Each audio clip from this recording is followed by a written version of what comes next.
Hoy voy a ponerme un poco filosófico y me gustaría hablaros de esa gran enemiga, amiga desconocida que a muchos le da miedo y que a otros les encanta. La mayoría ni se han acercado, otros no saben qué significa y alguno que ha intentado acercarse ha terminado repeliéndose o huyendo. La verdad es que son pocos los que terminan entendiendo, comprendiendo o gustándole de verdad la filosofía. Entonces hoy me quiero poner un poco filosófico. No es que vaya a hablar en sí de la filosofía, así como en general. No, vengo a hablaros de un filósofo en concreto. Hablo de René Descartes. Y a lo mejor algunos decís, vamos a ver, ¿y por qué no empiezas hablando de qué es la filosofía o de los primeros filósofos, ¿no? Que, por ejemplo, el primero del cual tenemos documentación viene a ser Tales de Mileto. Pues bueno, la verdad es porque a mí me enamoré desde Platón hacia nuestros días. Yo me enamoré de Platón, Descartes, Sócrates, David Hume, Marx, etcétera, etcétera, etcétera. Y me gustaría hablar de Descartes, sobre todo porque estoy viendo que hay mucha gente que se aleja de la filosofía sin conocerla, sin darle una oportunidad, y creo que si verdaderamente la filosofía como tal la consiguiéramos introducir dentro de nosotros, el mundo creo que sería de otra manera. Voy a explicaros a René Descartes como me lo explicaron a mí. Voy a destripar a René Descartes de la misma manera que lo hicieron conmigo. Vamos a comenzar a asesinar a René Descartes. Antes de comenzar, quiero dejar bien claro, o hay que dejar bien claro, que para comprender completamente a Descartes hay que leer de antemano, ¿vale? Para comprender completamente su filosofía, su pensamiento, su forma de actuar o de ver las cosas, hay que leer y comprender al menos la primera parte de su obra. Hablamos de El discurso del método. Descartes es el primer filósofo de la filosofía moderna. Es considerado el primer pensador de la filosofía moderna. Es el padre de todas las corrientes filosóficas y de la primera que va a surgir en Europa. Para aquellos que no sepan de lo que estoy hablando del racionalismo. Y por lo mismo podemos decir que Descartes es el padre del racionalismo. Este pensamiento, esta forma de pensar, ya os podéis imaginar, aquellos que no hayáis tenido ningún contacto con la filosofía con Descartes, si pensáis un poco ya sabéis por qué recibe ese nombre, porque a lo que le va a dar mayor importancia Descartes en este caso es a la razón. Aquí quiero hacer un inciso, ¿vale? Permitidme que haga un inciso para poder explicar la manera de pensar en la filosofía moderna. La filosofía moderna es un tipo de filosofía cuyas cuestiones va a girar en torno al pensamiento, a las cuestiones del pensamiento. Esto, lo cual se define con el nombre, ¿vale? Con la definición de epistemología o teoría del conocimiento. Es lo mismo. También dejar claro, para aquellos que no hayáis tenido algún contacto con la filosofía, de que si hablamos, por ejemplo, de Platón, ¿vale? Que eso sí os suena, de Platón, Platón es sinónimo, o podemos hablar así muy resumidamente, de ideas. Si hablamos de Platón, podemos hablar de ideas entre comillas. Esto ya algún día, si esto llega a buen puerto, hablaremos de Platón y hablaremos de las ideas. Y entonces, por lo tanto, si hablamos de Platón e ideas, hablamos de otra forma de pensamiento que es el idealismo, ¿vale? Solo lo dejo por ahí para ir descartando cosas. El idealismo, como hemos hablado de Platón, ideas, idealismo, se basa en un pensamiento, una forma de pensar que se basa en pienso que, punto suspensivo, pienso que estoy en verano, pienso que tengo frío, pienso que le estoy hablando a una cámara, pienso que a mi lado tengo un foco y otro foco, pienso que está lloviendo, pienso que llevo una gorra, pienso que llevo una camiseta de color rosa. Y el idealismo dice pienso que. ¿Por qué? ¿Realmente estoy grabando un vídeo? ¿Realmente estamos en verano? ¿Realmente llevo una gorra? ¿Realmente llevo una camiseta de color rosa? ¿Realmente le estoy hablando a una cámara? No lo sé. Eso es solo lo que yo pienso. Y de lo único de lo que estoy seguro es de que lo pienso, de que lo estoy pensando. Otra cosa es que se corresponda con la realidad.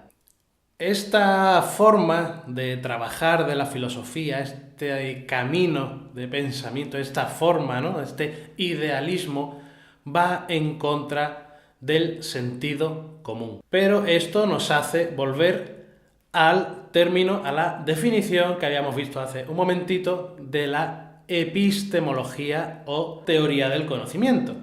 Esta forma de trabajar de la filosofía, de este camino, esta forma de pensamiento, el idealismo, va en contra del sentido común. Y esto a su vez nos hace retroceder o volver al punto del cual hemos partido hace un momento, de esa definición de epistemología o teoría del conocimiento. Terminado este inciso, ¿vale? Hasta aquí llega el inciso, podemos comenzar a asesinar a Descartes. Descartes fue un hombre que no trabajó en su vida, ¿vale? Descartes fue un hombre que no pegó un palo al agua. Descartes vivía de su renta. Venía de una familia adinerada, pudiente, y hay que reconocer que Descartes no pegó un palo al agua en su vida. Cosa que le sucede a la mayoría de los filósofos, pensadores, eruditos, científicos del siglo XVII-XVIII. Son personas de clase alta, pudiente, que no les hace falta un trabajo para poder subsistir. Nacieron con esa suerte, mala suerte tenemos algunos, les daba para eso. La única ocupación, aparte de la especulación filosófica que se le conoce a Descartes, es que en plena juventud, a eso de sus 23, 24 años, pues él quería conocer el mundo, conocer Europa, viajar. Pues no se le ocurre otra cosa al hombre que alistarse en la guerra, ¿vale? Él dice, ¿qué otra manera tengo yo de conocer el mundo y conocer Europa? No se me ocurre ninguna. Pues se alistó en la guerra. ¿En una guerra cualquiera? Pues no, precisamente en la guerra de los 30 años. Pero a pesar de alistarse, ¿vale? A pesar de alistarse en la guerra de los 30 años, como él se alistó por voluntad propia, sin entrar en detalles y sin compartir cualquiera de los puntos, ¿vale? De las ideas, de los puntos de vista políticos de ambos bandos, como él se alistó de manera voluntaria y no entró en ninguno de las dos corrientes políticas, esto le concedió, por decirlo de alguna manera, le dio el privilegio, tuvo la elegancia de poder militar en los dos bandos. Él primero se fue para un bando, estuvo allí peleando y luchando y ya viendo y conociendo esa parte dijo, vale, ya está bien. Y se fue a la otra, se fue al otro bando y estuvo allí peleando, estuvo en los dos. Y es porque él lo que quería era conocer, ver y comprender los dos puntos de vista o todo lo que hubiera ahí entre medio. La verdad es que aparte de esto no se le conoce ninguna otra ocupación y a pesar de ello es considerado la mayor cabeza pensante, al menos de la primera parte del siglo XVII.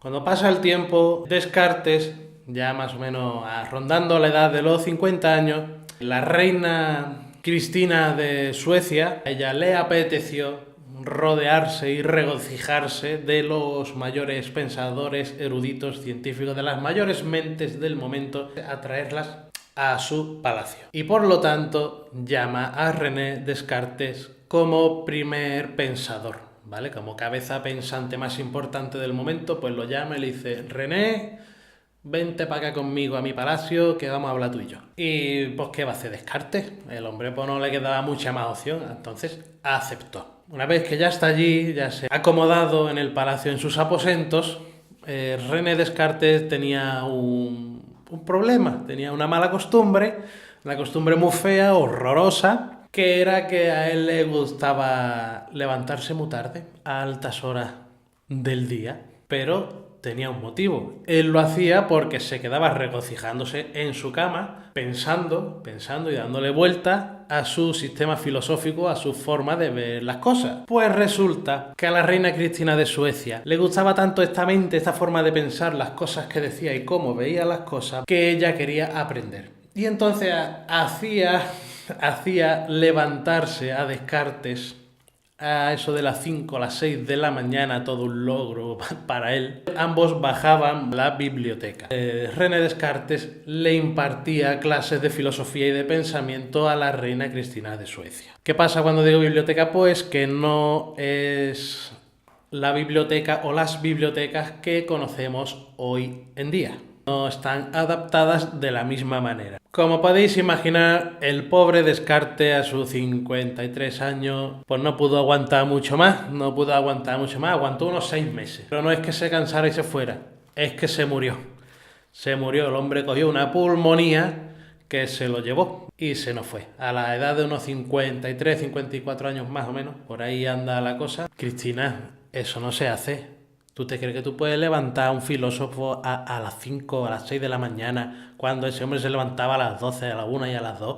Que ese hombre no ha pegado un palo al agua en su vida. ¿Tú te crees que tú puedes hacerle eso al hombre que no lo quitaste de en medio antes de tiempo? Eso no se hace, Cristina. Bueno, pues bien, aquí en esta parte de asesinando a Descartes, esto ha sido un muy breve resumen, ¿vale? Por decirlo de alguna manera, una pequeña introducción a Descartes, un primer contacto para algunos que os interese la filosofía y que queráis saber un poquito más. Bueno, pues yo os cuento aquí mi experiencia, lo transmito de la manera que me lo transmitieron a mí. Y a lo mejor no debe de ser muy mala, porque a mí se me quedó. Entonces, pues mira, igual, si a alguien le sirve, aquí está. Decir que tanto más datos sobre su vida, su obra, su trabajo, su pensamiento y todo lo que conlleva o engloba a Descartes, lo podemos ver en su obra, El discurso del método, del cual yo, porque me apetece, voy a seguir hablando aquí en el canal.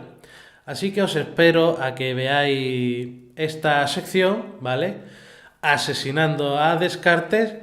Podéis dejarme abajo en los comentarios, pues no sé, cualquier pregunta, cualquier duda, si os ha gustado, si no os ha gustado, si os gusta la forma de transmitirlo, si no os gusta, lo que sea, podéis decírmelo abajo y así podemos entablar una conversación que principalmente, si viene desde arriba, es lo que hacen los filósofos. Nos vemos en el próximo Asesinando a Descartes.